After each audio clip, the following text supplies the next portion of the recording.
Hello guys, আসসালামু আলাইকুম। Welcome back to my blog and my self Rumon. আমি এখন যাচ্ছি এক জায়গায় ভিডিও করতে, সেখানে নাকি বিভিন্ন ধরনের হাট বসে। তো চলুন আমিও দেখিয়ে আসি সে হাটটা দেখতে কেমন। তো উঠে গেলাম একটা হেলিকপ্টারে, যাইতেছি রকেটের বেগে, আর যাইতেছি রকেট থোকা থোকা, যাইতেছি হেলিকপ্টারে করে। সবচেয়ে থেকে বড় কথা হলো হেলিকপ্টার আমি ভাড়া করলাম কক্সবাজার থেকে। তো হেলিকপ্টারের ভাড়া হলো 20 কোটি টাকা, মানে 20 রুপিয়া। আর 20 রুপিয়া দিয়ে আমরা আমাদের গন্তব্যে পৌঁছে গেলাম। এইখানে এসে দেখি কবুতরের কবুতরের মেলা, আর পাবলিকের কাছেও আমরা খাইতেছি ঠেলা।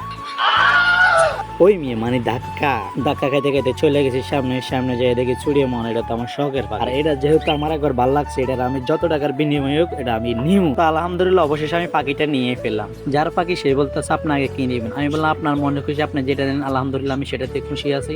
তো সাথে গেছে আমার একটা খালতো ভাই।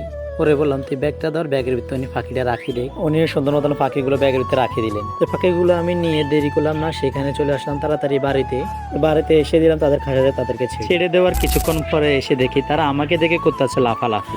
তো যাই হোক, এই ভিডিওটি দেখার জন্য আমার সকল ভালোবাসা মানুষদেরকে জানাই ধন্যবাদ। সবাই ভালো থাকবেন, সুস্থ থাকবেন। আর এই ভিডিওটি যদি ভালো লাগে তাহলে লাইক এবং সাবস্ক্রাইব করে আমাদের পাশে থাকবেন।